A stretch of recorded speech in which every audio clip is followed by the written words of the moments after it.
is fire? What makes things burn? In this film, we're going to study fire, what it is and what it does. We know some things about fire already. Fire gives us heat. It cooks our food and sometimes provides us with light. Fire does a great many things that are useful to man, but fire can also be dangerous. Because fire can be dangerous, we'll study it in a laboratory where we can experiment safely. What do we need to make a fire? Let's try to find out. Here we have a candle, some paper, and some wood. We light the candle with a match.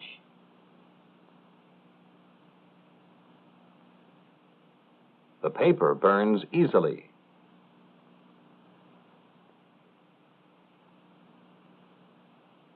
A stick of wood burns too, but not so easily as a sheet of paper. So one thing we need to make a fire is something that will burn, a fuel. What else do we need? What did we use when we lit the candle? A match. A match provides heat. So a second thing we need to make something burn is heat. This is coal. A piece of coal will burn in the fireplace. Will it burn if we hold a match to it? No. One match won't light a piece of coal this size. Two won't either. Nor will three.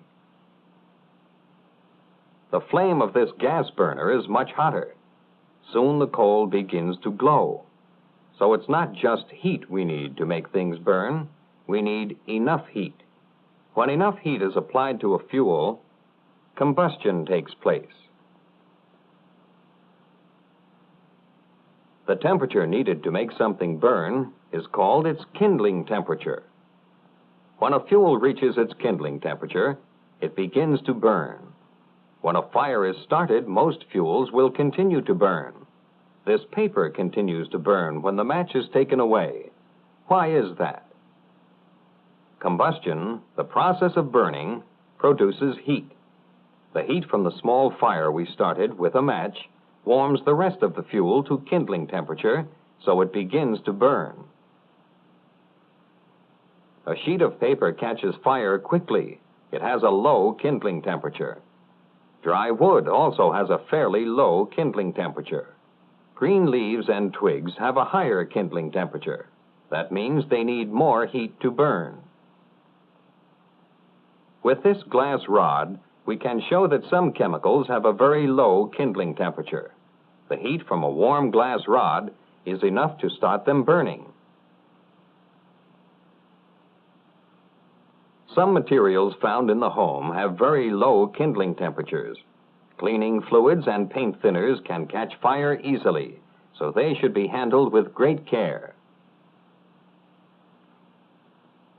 Sometimes, rags soaked with these materials can give off enough heat to reach their kindling temperature and begin burning all by themselves. When something catches fire without something else lighting it, it is called spontaneous combustion. Almost anything will burn at some temperature. Even iron will burn when it is ground into a fine powder and exposed to a flame. So will brick.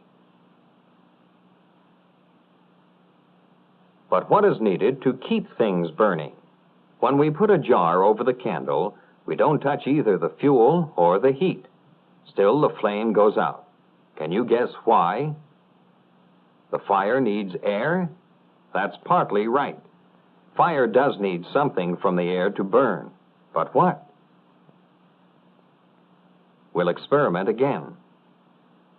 From the air in this bottle, one important part has been removed.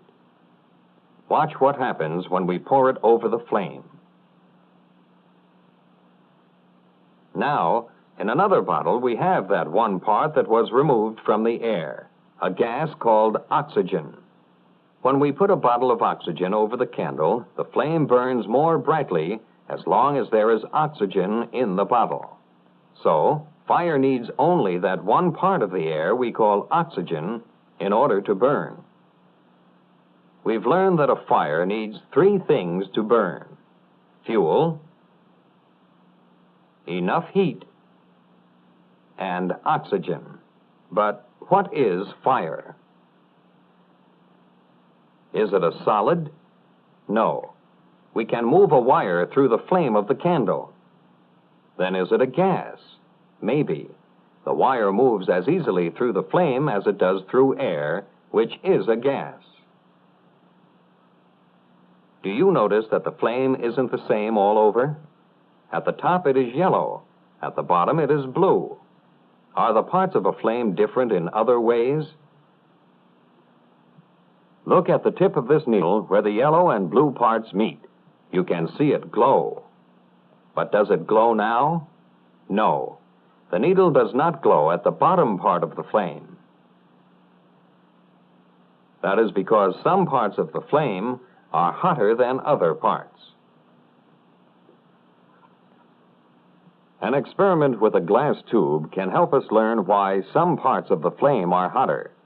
We put one end of the tube in the lower part of the flame and hold a match at the other end. Look carefully, and you will see a small flame. Where does its fuel come from? From the candle, of course, but how? Unburned gases from the lower part of the flame are carried up the tube where they burn. So, a flame is made up of both burned and unburned gases. The flame is hotter where most of the burning takes place. But where do the gases come from? The gas comes from the melting candle wax. The heat of the flame raises the temperature of the wax until most of it is turned into a gas, and it is the gas, you remember, that is burning. We know more about fire now. Fire occurs when fuel, heat, and oxygen are combined.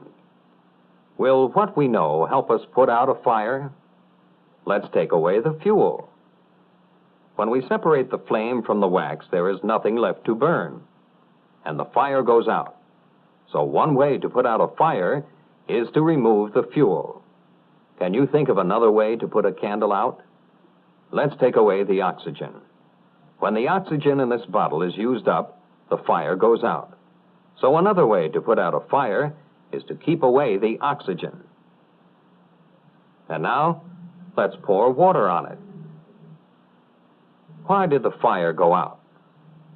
Fire is produced when fuel, heat, and oxygen are combined.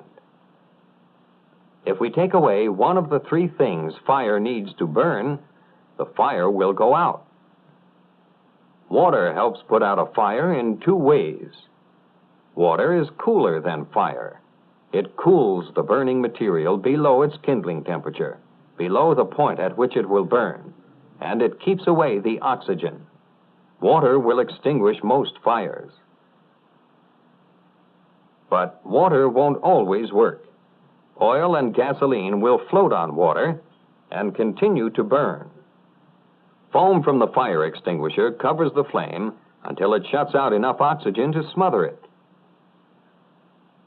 In the same way, when clothes catch fire, rolling up in a blanket keeps oxygen away from the fire, putting it out.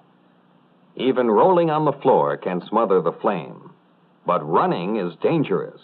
It supplies more oxygen to the fire. Yes, fire can be dangerous. If you see a fire and an adult is not nearby, call the fire department. Stay calm and speak clearly. Give them the address and tell them what is burning. You can't be too careful with fire. Even a small fire can be dangerous. Here, there is a lot of fuel, and the flames are spreading, creating more and more heat. The wind provides plenty of oxygen, so the fire grows quickly. Look around. You will see fire used everywhere. To keep you warm, to cook your food, even to weld metals and turn machines. But a fire, any fire, can be dangerous. So it is important to understand fire and to obey safety rules in the home and out of doors.